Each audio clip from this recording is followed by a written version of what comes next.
Assalamualaikum, halo semua. Perkenalkan, nama saya Gabriela Ramaniti Kesuma dari kelas 11 MIPA 1. Di sini, kita akan membahas dinamika rotasi dan kesetimbangan benda tegar. Oke, jadi yang pertama, dinamika rotasi itu apa sih? Dinamika rotasi adalah ilmu yang mempelajari mengenai pergerakan benda yang berputar pada poros atau titik tumpunya.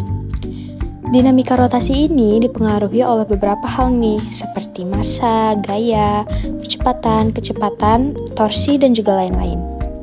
Dinamika rotasi ini sebenarnya menggunakan konsep hukum 2 Newton, yaitu sigma F sama dengan M dikali A. Tetapi karena ia berotasi pada porosnya dan dipengaruhi oleh torsi, sehingga rumus dinamika rotasi menjadi sigma tau sama dengan I dikali A.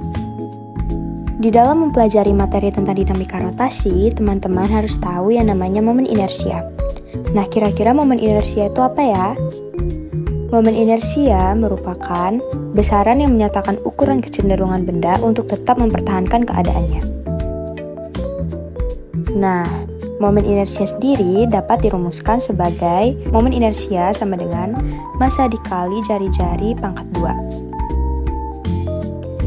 Dari persamaan ini, kita tahu bahwa ketika benda itu memiliki massa semakin besar, maka momen inersianya juga akan semakin besar. Begitu pula ketika massa itu terdistribusi pada jarak yang lebih jauh daripada pusat rotasinya, maka momen inersianya juga akan semakin besar. Sekarang, coba perhatikan gambar berikut. Sebuah partikel berputar dengan jari-jari R, partikel tersebut bermassa M.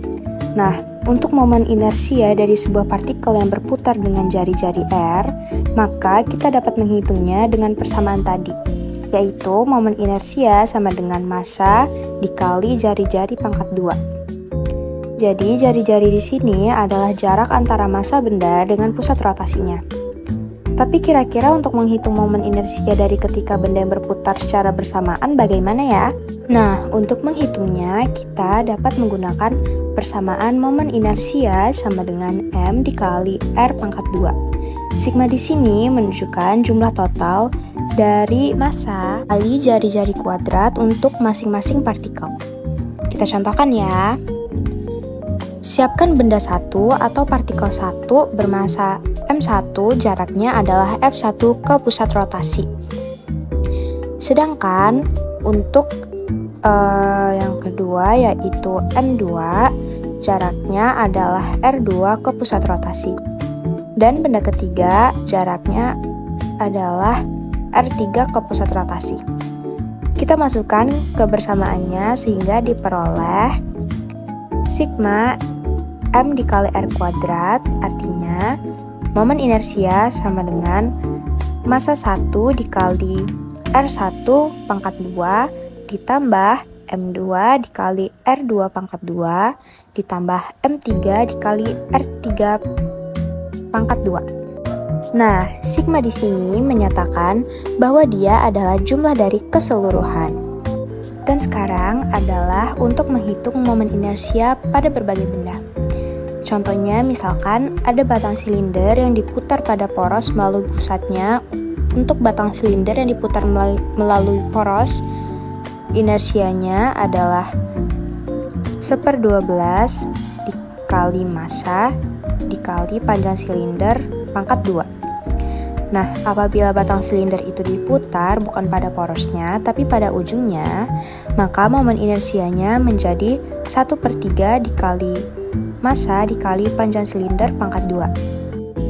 Lalu ada plat segi 4 yang diputar pada porosnya, kemudian ada persegi 4 yang diputar pada salah satu ujung tepinya, kemudian ada nih yang paling sering ini adalah silinder berongga, di mana momen inersianya adalah 1/2 dikali massa dalam kurung jari-jari 1 pangkat 2 ditambah jari-jari 2 pangkat 2. Lalu ada silinder pejal, yaitu 1/2 dikali massa dikali jari-jari pangkat 2. Kemudian ada bola pejal, rumusnya itu 2/5 dikali massa dikali jari-jari pangkat 2. Dan yang terakhir ada bola tipis berongga, yaitu 2/3 dikali massa dikali jari-jari pangkat 2. Oke, selanjutnya di sini kita akan membahas torsi. Dalam kehidupan sehari-hari, kalian pasti sering melihat pintu. Bahkan kalian juga setiap harinya pasti menggunakan pintu. Nah, pintu ada berbagai macam jenis, ada yang didorong, ada pula yang digeser. Baik, kali ini kita akan membahas pintu yang didorong atau ditarik. Ketika pintu itu kita mau buka, maka kita harus memberikan gaya pada pintu itu, entah didorong atau ditarik. Yang jadi pertanyaannya adalah, kenapa pegangan pintu selalu berada di ujung yang jauh dari engselnya atau jauh dari pusat rotasinya? Untuk menjawab pertanyaan tadi, kita akan bahas sekarang. Coba perhatikan, ketika pintu itu mau terbuka atau tertutup, maka kita harus mendorong atau menariknya. Nah, ketika kita mendorong atau menarik pintu, maka pintu akan berputar mengikuti engselnya. Artinya, ketika kita memberikan gaya kepada pintu sehingga pintu itu berputar, maka inilah yang dinamakan dengan torsi. Torsi adalah suatu besaran yang apabila diberikan kepada benda, maka benda itu akan berotasi atau berputar. Lalu kira-kira apa saja yang mempengaruhi torsi? Coba perhatikan gambar di samping. Gambar di samping adalah pintu yang dilihat dari atas. Bagian sebelah kiri adalah pegangan pintu, sedangkan yang kanan adalah engselnya. Ketika kita memberikan gaya seperti ini di bagian pegangan pintu sebesar F, maka pintu tersebut akan terbuka seperti ini. Tapi ketika gayanya yang diberikan kepada pegangan pintu tersebut kita perkecil seperti ini, maka pintu akan berputar lebih sedikit seperti ini. Artinya, torsi itu dipengaruhi oleh faktor gaya yang diberikan. Apabila gayanya semakin besar, maka besar torsinya juga akan semakin besar. Faktor lain yang mempengaruhi besarnya torsi selain gaya adalah lengan gaya. Apa yang dimaksud dengan lengan gaya? Coba perhatikan ketika kita memberikan gaya pada pintu. Ada pegangan pintu seperti ini. Nah, dari pegangan pintu ke pusat rotasinya atau engselnya, inilah yang kita sebut dengan lengan gaya, atau sering kita simbolkan dengan R. Ketika kita memberikan gaya pada pegangan pintu yang berjarak R pada pusat rotasi, maka pintu itu akan terbuka seperti ini. Akan tetapi, ketika kita menggunakan gaya yang sama namun jarak dari pusat rotasinya kita perpendek, misalkan setengah, seperti ini, maka pintu itu juga akan terbuka semakin kecil atau semakin sedikit. Artinya, semakin besar lengan gaya yang kita gunakan, maka besar porsi itu juga akan semakin besar, sedangkan semakin kecil lengan gaya yang kita gunakan, maka torsinya juga akan semakin kecil. Sekarang, mari kita simpulkan apa yang dimaksud dengan torsi. Torsi merupakan besaran vektor yang mengakibatkan benda itu berotasi atau berputar. Torsi sendiri ada rumusnya, yaitu gaya dikali dengan lengan gayanya. Yang perlu diperhatikan di sini adalah ketika kita menggunakan persamaan torsi sama dengan gaya kali lengan gaya, maka kita harus memastikan besar gaya dan lengan gaya yang kita gunakan itu harus membentuk sudut siku-siku atau tegak lurus. Nah, apabila belum siku-siku atau tegak lurus, misalkan gayanya miring membentuk sudut beberapa derajat, maka kita harus membuatnya menjadi tegak lurus terlebih dahulu. Selanjutnya, di sini kita akan membahas kesetimbangan benda tegar. Kalian pasti sering mendengar istilah yang namanya tegar. Nah, kalau kalian mendengar kata-kata tegar, kira-kira apa yang muncul di pikiran kalian? Apakah itu kuat atau tidak berubah? Atau tegar seorang penyanyi? Nah, dalam pembelajaran fisika ada juga yang disebut dengan benda tegar. Kira-kira apa yang dimaksud dengan benda tegar ya? Sebenarnya dalam kehidupan sehari-hari, kita pasti sering melihat benda yang dalam kondisi diam. Seperti contoh, tangga yang kita sandarkan pada pohon ini. Tangga yang kita sandarkan pada pohon ini pasti memiliki gaya yang bekerja pada benda tersebut. Seperti contoh, ada gaya berat, kemudian ada gaya gesek.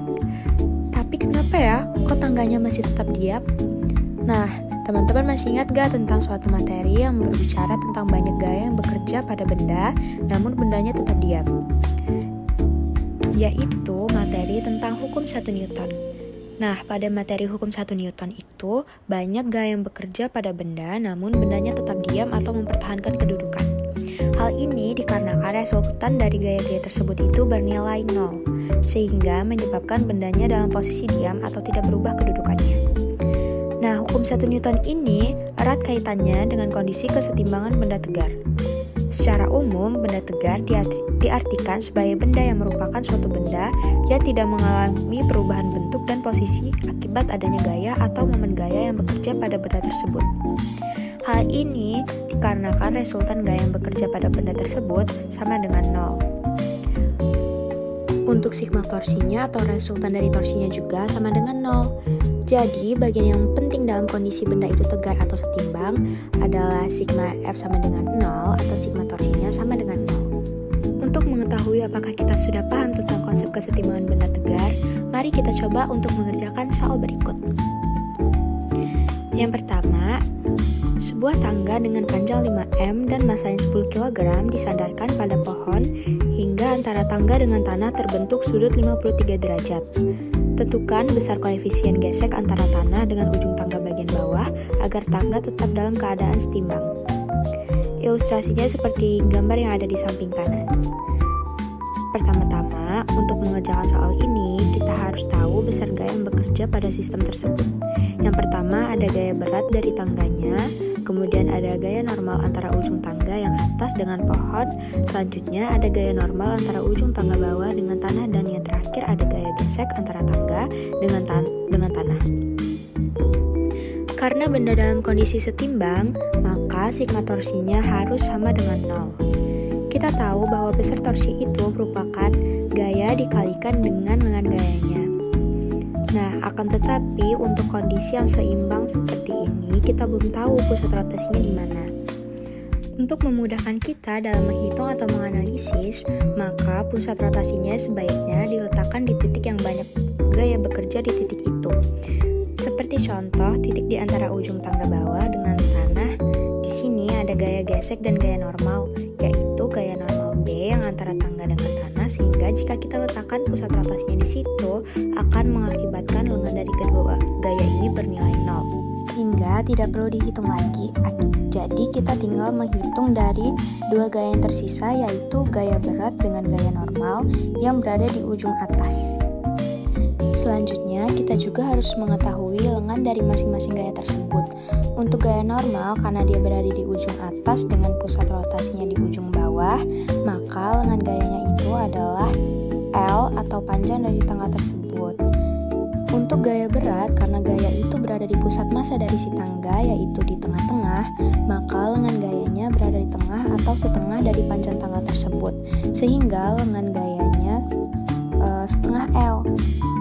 Nah, karena sudut yang dibentuk antara tangga dengan tanah itu adalah sebesar theta, maka kita perlu memproyeksikan gaya-gaya yang bekerja itu hingga tegak lurus. Jika sudut di antara tangga dengan tanah itu theta, maka gaya yang tegak lurus pada gaya berat itu adalah sebesar W cos theta. Sedangkan untuk gaya yang tegak lurus pada gaya normal itu adalah N sin theta. Nah, selanjutnya kita lakukan penjabaran. Untuk W cos theta itu kan lengannya adalah 1/2L, sehingga W cos theta dikali 1/2L nilainya positif karena dia searah dengan jarum jam. Sedangkan untuk NA sin theta itu lengannya adalah negatif karena dia berputar berlawanan dengan jarum jam. Kemudian kita sederhanakan seperti ini. Untuk yang W cos theta kita pindah ke ruas sebelah kanan. Selanjutnya kita sederhanakan menjadi NA sama dengan W cos theta dikali 1/2L per sin theta dikali L. Sehingga NA di atas diperoleh menjadi W cos theta per 2 sin theta. Kemudian karena berat adalah massa kali gravitasi, tinggal kita masukkan angkanya dan sudutnya, sehingga diperoleh dengan NA sama dengan 10 dikali 10 dikali 0,6 per 2 dikali 0,8. Sehingga diperoleh hasil yaitu gaya normal bagian atas adalah 37,5 Newton. Nah, karena yang kita cari adalah koefisien gesek antara tangga dengan tanah, kita menggunakan sigma torsi saja tidak cukup. Maka kita masuk ke syarat yang kedua yaitu sigma F sama dengan 0. Pada sumbu X untuk sigma Fx-nya itu harus sama dengan 0, sehingga untuk sumbu X gaya bekerja yang searah sumbu X itu ada dua, yaitu gaya normal bagian atas atau NA dan gaya gesek yang bagian bawah atau Fs. Kita masukkan. Nah, untuk NA itu ke kanan sehingga dia bernilai positif, sedangkan untuk gaya gesek itu ke kiri maka bernilai negatif. Sehingga NA dikurang Fg sama dengan 0. Selanjutnya, Fg itu sama dengan NA atau gaya normal yang bagian atasnya.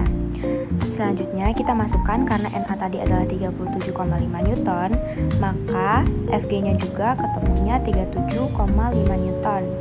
Kemudian kita tinjau bagian sumbu Y sehingga sigma Fg-nya harus sama dengan 0 juga. Untuk sumbu Y, gaya yang bekerja itu ada gaya berat dan gaya normal. Gaya normalnya dari tanah yaitu NB-nya. Nah, untuk gaya beratnya karena dia ke bawah berarti dia nilainya negatif, dan untuk NB-nya bernilai positif karena dia ke atas. Sehingga NB dikurangi W sama dengan 0 atau NB sama dengan 0 atau NB sama dengan W. Nah, W-nya sendiri ini adalah massa kali gravitasi sehingga massanya 10, gravitasinya 10, jadi NB-nya bernilai 100 Newton. Kemudian karena yang kita cari adalah koefisien gesek antara tangga dengan lantai yang ada di bawah, kita perlu mencari koefisien geseknya melalui F geseknya tadi. Nah, FB-nya tadi itu kan ketemunya 37,5 Newton. Sedangkan F gesek sendiri itu persamaannya adalah mu kali gaya normal yang bagian bawah atau MB-nya tadi. Untuk itu, kita tinggal substitusikan bahwa mu dikali B sama dengan 37,5 N. Sehingga mu-nya sama dengan 37,5 dibagi 100. Sehingga ketemu mu-nya adalah 0,375. Nah, dari perhitungan tadi kita tahu bahwa koefisien gesek antara tangga dengan tanah adalah sebesar 0,375. Sekian pembahasan materi fisika tentang dinamika rotasi dan kesetimbangan pagar dari saya. Maaf bila ada salah kata, saya akhiri. Wassalamualaikum warahmatullahi wabarakatuh.